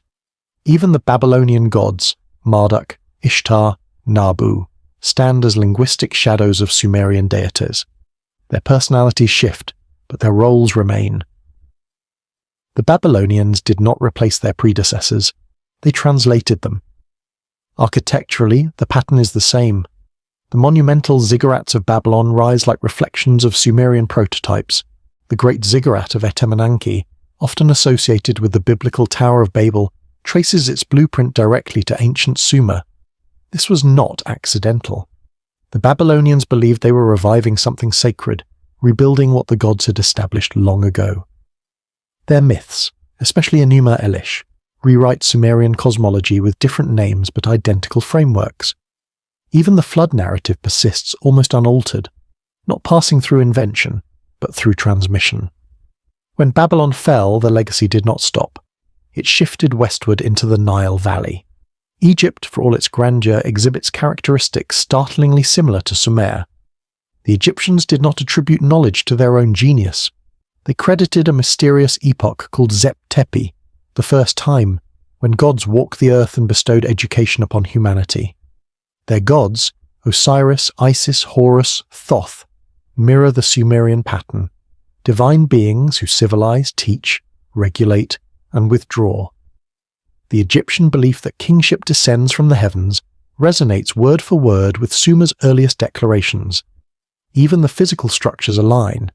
The stepped pyramids of early Egypt echo ziggurats in concept, mountains built by human hands to bridge heaven and earth. Hieroglyphs and cuneiform differ visually, yet both depict writing as a divine invention, bestowed rather than created. Egyptian religion is often treated as an independent miracle, yet beneath its symbols lies the same foundation, humanity reconstructing something remembered rather than inventing something new. From Egypt, the current of ancient memory flows into the Eastern Mediterranean, Greek philosophers, revered as the architects of Western thought, owe much of their wisdom to civilizations older than their own. Plato's dialogues, particularly Timaeus and Critias, recount stories of an older world, Atlantis, destroyed by water and time. He claims this story was given to his ancestor Solon by Egyptian priests, who lamented that the Greeks were like children, lacking memory. They insisted that the world had seen many cycles of destruction and rebirth, and that knowledge was always lost before humanity could ascend too far. This idea of cyclical history, central to Sumerian thinking, becomes a cornerstone of Greek cosmology. Hesiod's Ages of Man describes descending epochs, golden, silver, bronze, iron, much like Sumerian lamentations of decline. The Greek concept of gods who succeed one another, titans yielding to Olympians, reflects Sumer's belief in divine succession rather than divine originality. Even Prometheus, who fashions humanity from clay, feels less like independent myth and more like a distorted memory of Sumerian creation narratives. Further east, the Vedic traditions of India preserve echoes even older. The Rig Veda speaks of beings called the Asura and Deva, locked in cosmic conflicts reminiscent of divine feuds in Mesopotamia. The Vedic notion of cyclical, eras, yugas, matches the Sumerian concept of ages defined not by progress but decay. Sanskrit terms like Manu, describing a flood survivor who repopulates the world, align precisely with atrahasis and utnapishtim. The recurrence of a chosen individual preserving knowledge after catastrophe suggests not coincidence, but remembrance.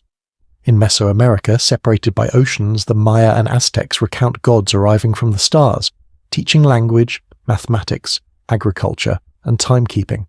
Their calendars, so precise they track cosmic cycles far beyond naked eye observation, mirror Sumerian astronomical obsession. Their stepped pyramids replicate the structure of ziggurats. They speak of floods and resets, of previous suns destroyed, of worlds lost. How do cultures so distant share the same blueprint of cosmic inheritance unless they draw from a common ancestral memory? Each of these civilizations, Babylon, Egypt, Greece, India, Mesoamerica, presents itself as original, yet beneath their achievements lie borrowed bones. Their temples resemble Sumerian structures. Their myths echo Sumerian stories. Their gods behave like Sumerian gods. Their timelines intersect the same cycle: establishment, ascent, crisis, destruction, rebirth. The presence of parallel symbolism across disparate regions implies not diffusion through trade, but a shared inheritance predating their divergence. Long before geography separated continents, memory united minds. Something once existed, something enormous, transformative, foundational, and its pieces scattered like shards of a shattered mirror. Historians resist this conclusion because it demands rewriting everything.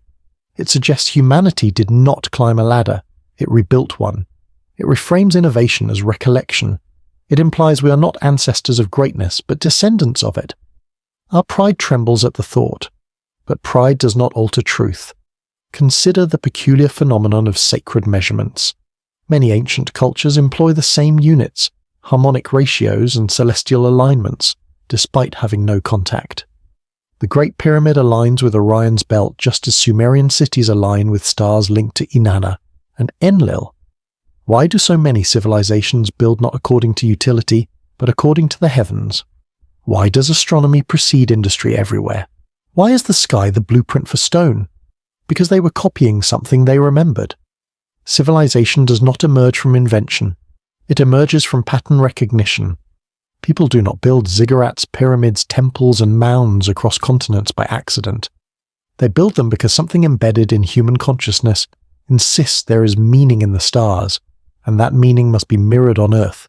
Ancient cultures do not strive upward. They strive backward. They do not reach for the unknown. They recreate the known. Their golden ages lie behind them, not before. Their myths mourn not what has yet to be lost, but what has already slipped, beyond memory. In every ancient worldview, humanity degenerates, not progresses, from a purer state. The Sumerians called that state the time of the gods. The Egyptians called it Zep Tepi. The Greeks called it the age of Kronos. The Hindus call it Satya Yuga. The Maya call it the first sun. Different names, same memory. The persistence of this belief across time and geography would be inexplicable if human history were linear. But if history unfolds in cycles, if each ascent ends in collapse, if each collapse wipes memory but leaves whispers, then the similarities become inevitable. Humanity is not inventing the future. It is pursuing the past. What we call progress is the recovery of fragments lost in catastrophe. Our myths are not fantasies, they are damage reports written in metaphor. Our monuments are not random, they are coordinates pointing toward origins we barely recall. The more we excavate, the more we discover that ancient cultures behaved not like beginners, but like restorers. They inherited traditions they did not understand fully. They guarded rituals whose meanings had faded. They preserved languages whose roots extended beyond their comprehension. We are their heirs, though we rarely acknowledge it. Our obsession with stars, cycles, mathematics, and immortality is not curiosity. It is instinct. Something within us remembers a world that no longer exists. Something whispers that our greatest discoveries are rediscoveries. The Sumerians tried to preserve that memory. They wrote not to celebrate themselves, but to anchor something older, something fragile, before it dissolved completely. Their legacy did not end with their fall. It seeped into Babylonian temples, Egyptian pyramids, Greek philosophies, Hindu hymns, and Mayan calendars. It hides in plain sight, disguised as mythology, waiting for us to realize that myths are not lies. They are instructions. The true history of humanity is not a story of rise, but of return. We have forgotten that we are not the peak of civilization. We are its residue. We stand in the ruins of a past greater than we dare imagine, repeating achievements without knowing why. And until we confront that truth, we will continue the cycle. Ascend, forget, collapse, rebuild, misinterpret, repeat. The Sumerians left us the map. Later civilizations followed it without understanding it. And now the question is ours. Will we remember what they tried so hard to preserve, or will we forget once more and become another layer buried beneath the next world? If the legacy of the Forgotten Age did not vanish with Sumer, and if later civilizations carried its embers without fully comprehending them, then some mechanism must have preserved those remnants through the darkest periods of human history. Knowledge, especially knowledge that threatens established narratives, never survives openly. It adapts, disguises itself, and finds refuge where time and power cannot easily erase it.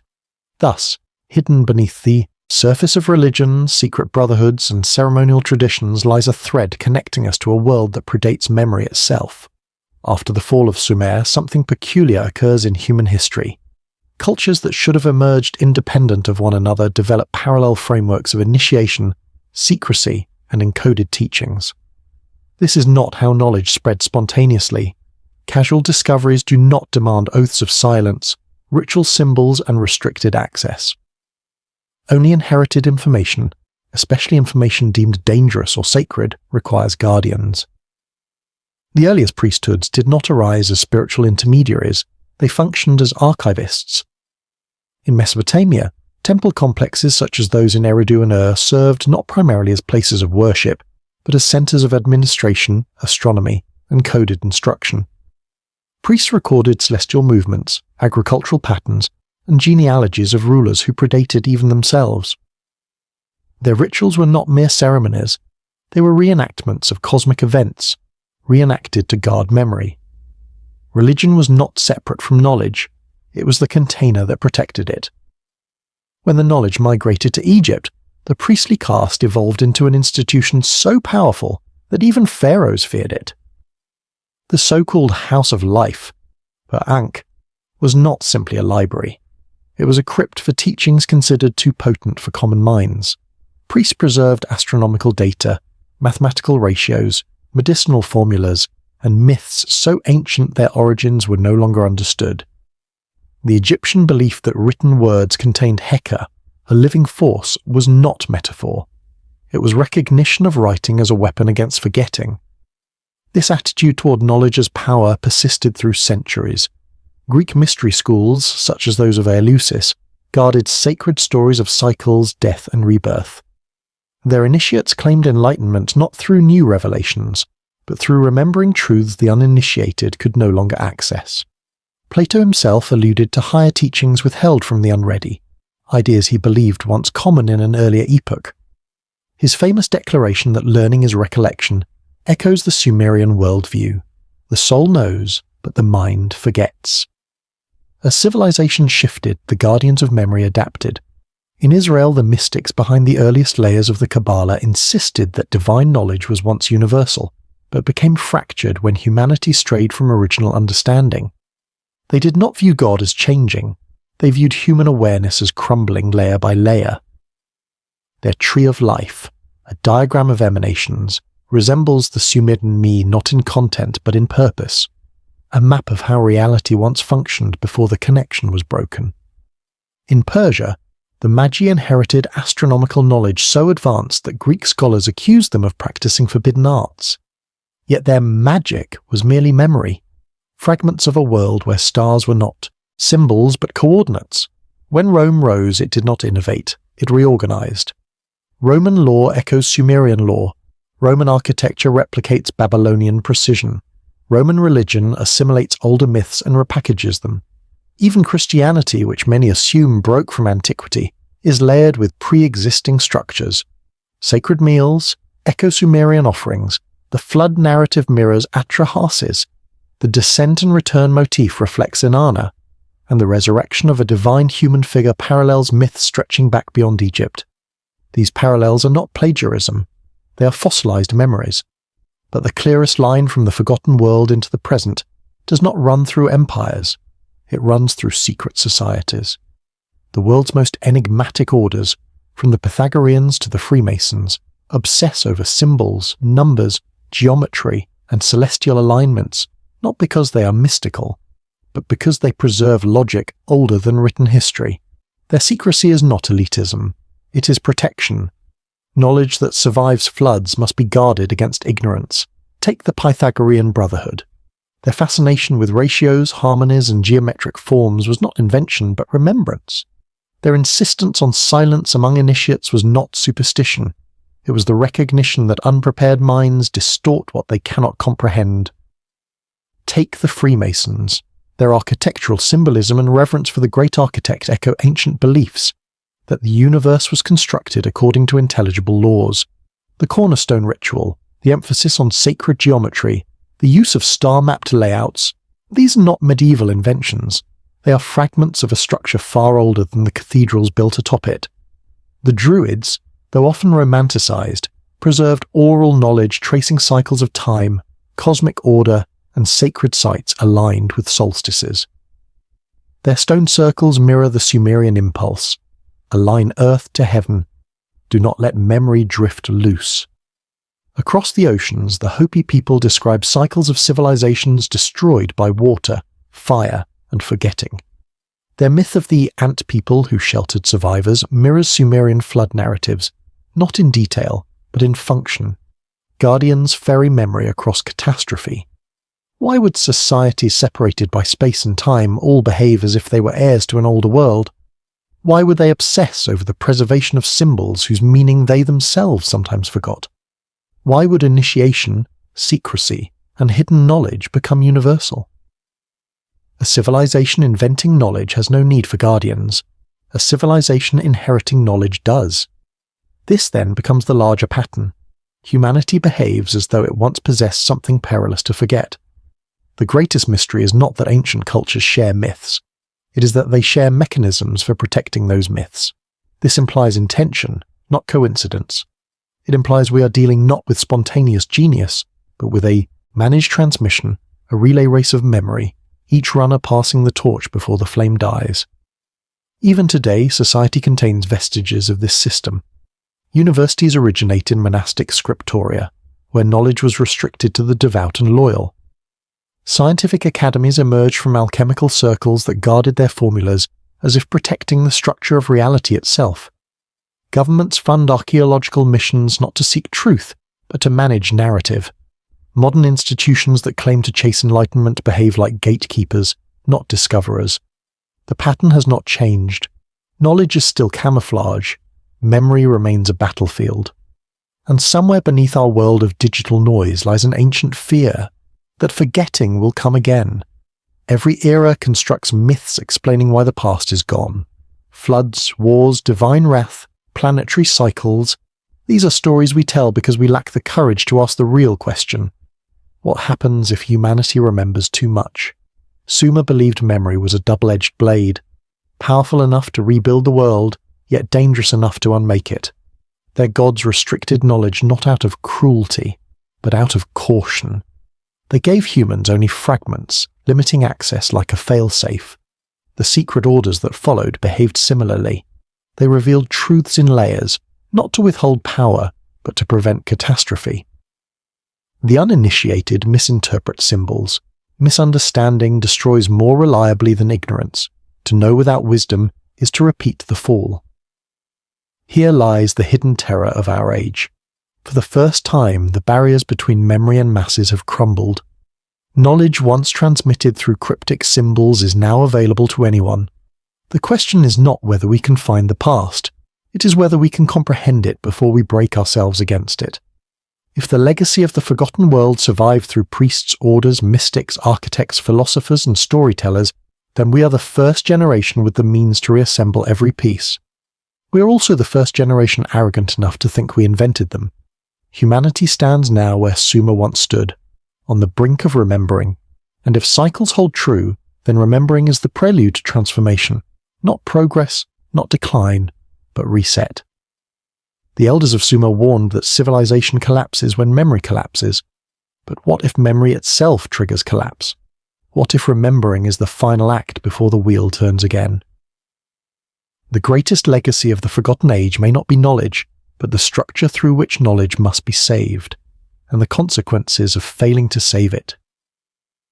For thousands of years, the guardians of memory sustained the ember. Now the ember sits in every hand, and the fire has no keeper. The question that haunted the ancient world now falls to us. Do we remember to rebuild, or do we remember too late? If humanity is indeed trapped in a cycle of memory and amnesia, then the era we inhabit now represents a turning point unlike any before it. For thousands of years, fragments of ancient knowledge survived in clay, stone, scripture, and symbols, slow-moving carriers of meaning resistant to the decay of time. But the system has changed. Information no longer trickles through priesthoods or secret orders. It erupts, it multiplies, it accelerates faster than any guardian can protect or interpret it. What was once concealed behind initiation rites now floods the world in an endless stream of data, images, hypotheses, and rediscovered truths. The dam that held back memory has cracked. Modern science, believing itself the enemy of myth, has become its unwitting servant. Every new discovery pushes our origins further into mystery. DNA research reveals sudden leaps in human development with no gradual evolutionary path. Linguistics finds fully formed languages where prototypes should exist. Archaeology uncovers structures that predate civilizations by thousands of years, challenging timelines built upon assumption rather than evidence. Each discipline exposes a truth it cannot name. Humanity did not begin where we think it began. It emerged abruptly, equipped with knowledge it should not have possessed, as though someone pressed restart on an older system and left behind only fragments of the previous program. The irony is sharp. The more we measure, the more we calculate, the more we excavate, the more we realize the Sumerians were not poetic, they were literal. They did not invent their story of creation, they inherited it. Their world was already old when they entered it. Their achievements were not miracles, they were memories. But modern minds resist this interpretation. The narrative of progress comforts us.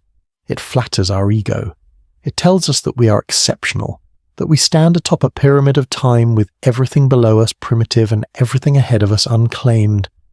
Yet pyramids, in every ancient culture, point not upward but backward to something buried beneath. What if the direction of history is not ascent but excavation?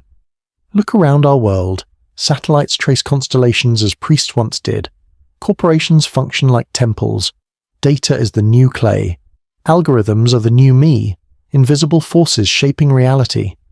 Artificial intelligence learns faster than humans can understand. Machines accumulate memory humanity cannot hold. For the first time since the Forgotten Age, knowledge exceeds comprehension. We are recreating something. The question is, do we know what it is? Consider cities. Ancient civilizations aligned their most sacred spaces with celestial markers, believing that to mirror the heavens was to anchor stability on Earth. Today, our cities align with economic forces instead of stars, yet the underlying instinct remains. Order must reflect a pattern beyond human whim. Governments mimic priesthoods. Banks act like temples of stored value. Information hubs replace ziggurats as the tallest structures, as though height still grants authority over matter. Function changes, pattern remains. Technology too reflects ancient impulses. The Sumerians built tablets of clay to hold the structure of reality. We build tablets of glass. They encoded laws. We encode software. They track the skies. We track the cosmos. They feared forgetting. We fear deletion. Our tools evolve, but their purpose does not. We are reconstructing the machinery of memory. And beneath this reconstruction lurks an unsettling possibility. We are not inventing the future. We are remembering it. Artificial intelligence may be the clearest expression of this truth. It is not creativity. It is recollection at scale. It recognizes patterns, reconstructs lost connections, and replicates knowledge without understanding its origin. In this way, AI resembles the scribes of ancient Sumer, copying what remains of something older. The machine is not the mind, it is the tablet, and for the first time, the tablet can think back. Ancient myth warns of this moment. Civilizations fall when humans gain too much access to what was once divine. Knowledge without wisdom, memory without discipline, power without restraint. The flood in Sumerian lore is not punishment. It is containment. Humanity was becoming too loud, too capable, too close to rediscovering structures the gods, whoever or whatever they were, no longer wished exposed. Today we face a similar threshold. We wield technologies we barely understand. We create systems that function beyond our control. We dig into the past without grasping the implications of what we uncover. If ancient cycles hold true, then remembering is dangerous not because memory is false, but because it is incomplete. The fragments we recover are not maps. They are pieces of a map. And a half-remembered instruction is more perilous than ignorance. Consider the proliferation of ancient anomalies we can no longer ignore. Structures beneath the oceans, ruins carved into mountains, astronomical alignments too precise to be coincidence. These are not decorations. They are instructions. Like a lighthouse flashing signals we do not yet know how to decipher. Our curiosity awakens faster than our wisdom, and history shows what happens next. When civilizations see only fragments, they overreach. They assume what was once effortless must be easy. They attempt reconstruction without the blueprint. And the wheel turns once more. Our myths tell us the world ends in fire or water. In reality, the world ends in misunderstanding. The Sumerians tried to stop this. They inscribed warnings in clay the way we write warnings in code. They told us not that the world began in chaos, but that it collapsed into it. They urged us to remember, not because memory is comfort, but because it is burden. To remember is to inherit responsibility. Forgetting frees us. Remembering binds us. Modern civilization does not value memory. We discard it in favor of novelty. We replace understanding with convenience. We treat information as entertainment, not instruction. This is not an accident. It is the beginning of another cycle. And yet, something different is happening now. Unlike previous ages, our forgetting is not natural. It is engineered. Distraction replaces ignorance. Noise replaces silence. Knowledge is accessible but fragmented, overwhelming but shallow, present but disorganized. We scroll but do not absorb. We search but do not retain. We consume but do not comprehend. Memory is available to everyone and therefore held by no one. This is the paradox of our age. We drown in information while starving for meaning.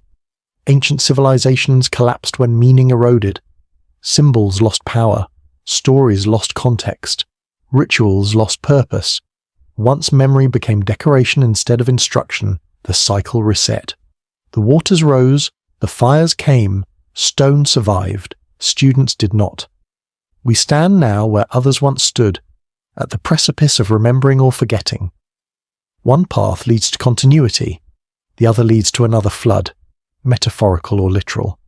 The warnings left to us are not threats, they are diagnostics. The ancient world did not fear gods, it feared the loss of context, and context is what we lack most. Our science advances faster than our philosophy, our technology evolves faster than our ethics, our memory expands faster than our wisdom. The imbalance widens, the wheel turns, but unlike past civilizations, we can see the turning. That alone changes the equation. We know now that forgetting is not absence, it is cycle. We know that flood myths are not fantasies, they are metaphors for resets. We know that myths are not lies, they are messages, damaged by time waiting to be repaired. The question left to us is simple. Will this be the age that remembers fully? Or will we fail, collapse once more, and leave our ruins to whisper warnings to people who believe themselves original? If the Sumerians were the first post-cataclysmic culture to awaken, then we may be the next. The clay is gone, the stone is gone, the priesthood is gone, the memory remains. But this time memory has no guardians. It has us, and if we are not careful, the cycle will continue, not because of fate, but because we did not choose differently. Civilization does not crumble when it lacks knowledge. It crumbles when it no longer understands what knowledge is for. If every age of humanity rises from the remains of the one before it, then our place in this story is not heroic nor tragic, but transitional.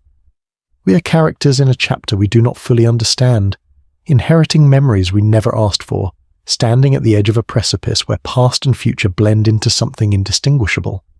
It is here, between remembering and forgetting, that civilizations decide their fate, and whether we realize it or not, we stand exactly where ancient Sumer once stood, on the threshold of choice. The Sumerians believed history was not linear, but recursive. Time did, not unfold like a road stretching endlessly forward. It spiraled like a labyrinth, leading back to origins disguised as destinations. Our present may feel unprecedented, but so did theirs. They too lived in an era where knowledge expanded faster than tradition, where power concentrated in new forms, where technology raced beyond comprehension.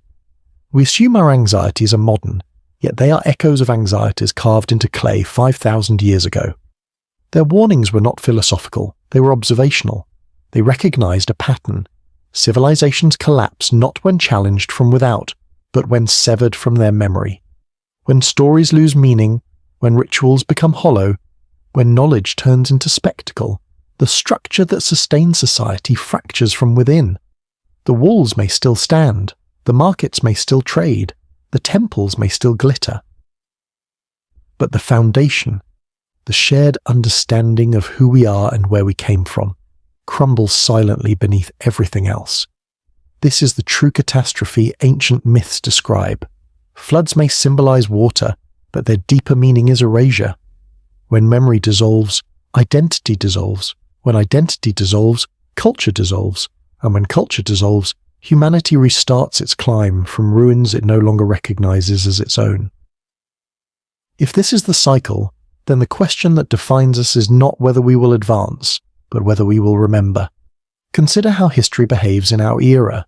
Each generation condemns the ignorance of the last while repeating its mistakes in new costumes. We rediscover ideas our ancestors mastered. We debate truths once accepted without question. We dismantle structures without understanding why they were built. This is not progress. It is rotation. Our timeline loops like a wheel dragged through dust, leaving grooves that look like paths until we step into them and realize we are merely circling something ancient and central. Yet something about this cycle feels different. For the first time in thousands of years, memory has become global. The stories once whispered in temples now flow through cables and satellites. Ideas once guarded by priests now rest on screens accessible to anyone. The past has become impossible to bury, not because we value it, but because the world itself has become too interconnected to contain it. But access is not understanding. Knowing of memory is not the same as holding it. The Sumerians feared not ignorance, but misunderstanding. They knew knowledge without context becomes poison. We now wield technologies, philosophies, and narratives without knowing their origins, let alone their purpose. We are like children playing with artifacts of a forgotten empire, unaware that they are not toys but instruments. And like ancient Sumer, we stand divided between two impulses, to remember and to forget. Forgetting feels easier. It promises freedom from responsibility. It invites reinvention unburdened by history, but forgetting is also blindness. The world repeats itself most violently when no one recognizes the pattern. Remembering, on the other hand, demands humility. It confronts us with truths that undermine our illusions of superiority. It reminds us that we are not pioneers, but custodians. It tells us that our greatest discoveries are not triumphs of intellect, but fragments of inheritance. Modern humanity finds itself trapped between these forces. We have the tools to reclaim the ancient memory, satellites to map the Earth, machines to decode the genome, networks to unify minds, but we lack the cohesion that once allowed civilizations to interpret memory collectively. We are fragmented, distracted, and intoxicated by novelty. If we continue in this state, we may trigger the next reset, not through divine intervention, but through our own inability to understand the consequences of what we are reviving. Because beneath every ruin lies a caution, and beneath every myth lies instruction. The Sumerians were not telling us stories to pass the time. They were trying to prevent us from repeating theirs. They spoke of gods departing not because gods vanish, but because memory does. They lamented the loss of knowledge not because it was unavailable, but because it was ignored. They encoded their wisdom in clay because they knew stone endures what flesh forgets. We are the first civilization in history with both the means to remember everything and the desire to remember nothing. We scroll through fragments of the past without stitching them into narrative. We stare at monuments without seeking meaning. We uncover secrets without asking why they were hidden. To the Sumerians, this would be the beginning of the end, yet endings in their worldview are never permanent. Ends are thresholds. They are choices dressed as consequences. They are moments when memory either shatters or solidifies. Humanity now faces the same decision ancient Sumer once faced. Will our age be remembered as the first to break the cycle, or merely the latest to confirm it? The answer may rest not in what we discover, but in what we choose to preserve. Our stories, our symbols, our structures, all are pending decisions. If we treat knowledge as entertainment, it becomes noise. If we treat myth as fiction, it becomes irrelevant. If we treat the past as burden, it becomes forgotten. But if we treat memory as inheritance, it becomes direction. Perhaps this is why our fascination with ancient civilizations grows stronger the more technologically advanced we become. We sense, somewhere in the marrow of our being, that we came from somewhere extraordinary. We recognize in pyramids, megaliths, tablets, and stars not relics, but reminders. Something inside us aches not for the future, but for alignment with something we have lost. This longing is not imagination. It is memory awakening. The Sumerians would tell us that yearning is the first step in remembering. The second is responsibility, for memory. Without responsibility is nostalgia. But memory with responsibility becomes civilization. And so, the final message hidden beneath clay, myth, and stone is neither warning nor prophecy. It is an invitation to choose whether we will be the generation that completes the circuit of knowledge or the one that breaks it again. To choose whether the stories we inherit will become foundations or grave markers. To choose whether our legacy is continuity or debris. We are not the beginning of history. We are its crossroads. Before us stretch two paths, one illuminated by recognition, the other obscured by repetition. One leads to continuity, the other leads to reset. One acknowledges the ancient message, the other mocks it. The Sumerians have spoken. So have the Egyptians, the Greeks, the Maya, the Vedic sages, the builders of forgotten temples, the sculptors of drowned cities, and the nameless guardians of memory who carried fragments through fires, floods, and empires. Their voices converge into a single truth. Civilization is not measured by what it builds, but by what it remembers. When memory survives, humanity evolves. When memory dies, humanity begins again, naked, frightened, and unaware that it has been here before.